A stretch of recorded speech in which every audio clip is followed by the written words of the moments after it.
श्रद्धा के पिता लगातार हमारे साथ विकास जी जुड़े हुए हैं। विकास, श्रद्धा को अब तक विकास जी इंसाफ मिल नहीं पाया है, अब ये वैसी एक दूसरी घटना हो जाती है, उतना ही जघन्य अपराध, बेटियों को इंसाफ में हमेशा देरी। देखिए, मैंने तो अभी तक मेरे बेटी के अंतिम संस्कार भी नहीं कर पाया है, तो मुझे मतलब इतना दुख हो रहा है कि ये ऐसे घटना होने के बाद भी हम लोग घर वालों को ही इतनी तकलीफ क्यों होती है। ये जो कातिल है वो लोग तो आराम से सोते हैं जेल में और हम लोग को ही तकलीफ हो रही है, ये कैसा न्याय है। विकास जी, क्योंकि आगे किसी की बेटी के साथ ऐसा ना हो, आगे किसी की बेटी मौत के घाट ना उतार दिए जाए, इसके लिए क्या क्या कदम उठाने चाहिए? मुझे तो लगता है कि इसको मतलब ऐसा कानून बनाया जाए कि इसकी सजा तुरंत होनी चाहिए और ये मतलब कोर्ट तक भी नहीं जाना चाहिए ये मामला, तो ही इसकी ऐसे घटनाएं दोबारा नहीं होनी चाहिए। श्रद्धा के पिता विकास वॉकर हमारे साथ जुड़े, जिन्होंने ये बात कही। बहुत शुक्रिया विकास जी जुड़ने के लिए। और एक बार फिर से हम जावेद का रुख कर लेते हैं। जावेद, जरा तफसील से आप दिखाइए वो जगह जहाँ इस जघन्य हत्याकांड को अंजाम देने के बाद आरोपी जाता है, तसल्ली से सो जाता है पूरी रात, वो पूरा इलाका और जगह दिखाइए। देखिए, अटेरना गांव में साहिल की बुआ के घर हम मौजूद हैं। साहिल की बुआ का बेटा अमन भी हमारे साथ है, इनको जरा तस्वीरों में दिखाइए।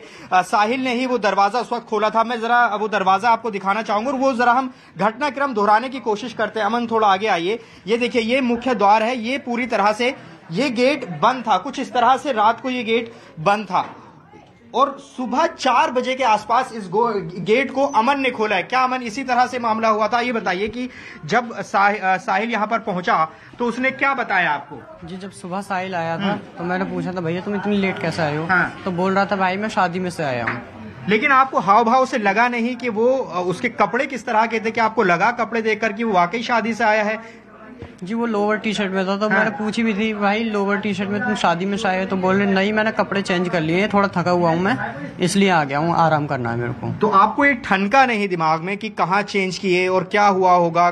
कोई आपके जहन में कुछ आया नहीं? जी, ये चीज मैंने नहीं पूछी। अच्छा, फिर क्या हुआ? यहाँ पर वो सोया था, थोड़ा बताइए कि क्या हुआ था, थोड़ा बताइए क्या हुआ? मैंने गेट खोल दिया, उसके बाद मैंने खाने की पूछा तो बोला मैं शादी में खा के आया हूँ, बस मुझे आराम करना है। तो मैंने एक कमरा दिखा दिया, वो यहीं सोए थे। मतलब ये सुबह 4 बजे आया, वो उसके बाद यहाँ सोता रहा, आराम से सो रहा था? जी, यहाँ पे आराम से सोया था। उसके बाद 10 बजे उठा, फ्रेश हुआ, फ्रेश होने के बाद फिर से सो गया। उसके चेहरे पे कोई शिकन थी, कोई तनाव था, कोई हाव भाव? जी नहीं, ऐसा तो कुछ नहीं था, बस थकान से महसूस कर रहा था, जो आके सो गया था।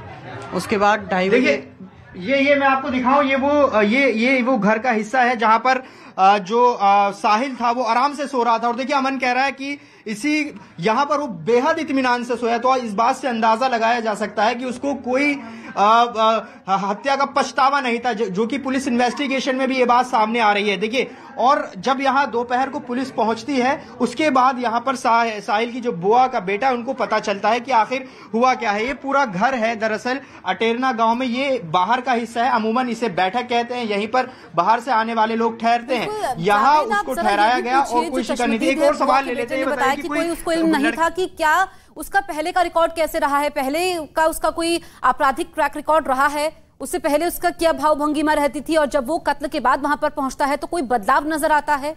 महीने पहले तो उस टाइम कहाँ आए हो? तुमने रिश्तेदार आए हम उस टाइम ना आए, देखे भी होंगे तुमने। हम कतरे कर दिए बना रहे।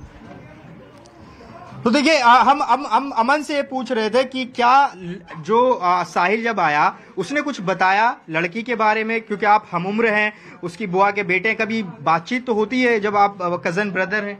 जी, मेरी फोन पे कभी बात नहीं हुई। हाँ। और पहले जब ये आया था उसी टाइम शादी में बात हुई थी, उसके बाद ये अब आया है कल। तो क्या ये बताइए कि उसका कोई पहले आपराधिक इतिहास रहा, कोई मुकदमा उस पर, इस बात की जानकारी कोई है? जी नहीं, मैं वहाँ जाता नहीं हूँ। वहाँ नहीं जाते? देखिए, ये अमन है, अमन बता रहे हैं कि यहाँ पर उसके बाद ये बताइए कि वो पूरे टाइम यहीं रहा। थोड़ा घर दिखाइए। देखिए, मैं आपको तस्वीरों में दिखाऊं, ये कच्चा घर है, आप देखेंगे वो यहाँ पर सोता रहा। ये बताइए कि वो 4 बजे तक इसी बैठक में सोता रहा? सुबह को 4 बजे आया था, तो 2:30 बजे तक सोया, मतलब 2 से 2:30 जा जाकर के छिपा था। और बुआ का उसके घर, वहां से मेरे सहयोगी जावेद आप तक तस्वीरें पहुंचा रहे हैं। तो कैसे उसने कत्ल किया और फिर कैसे यहाँ से निकलकर बुलंदशहर गया और आराम से पूरी रात वो सोता रहा, तस्वीर हमने आपको दिखाई।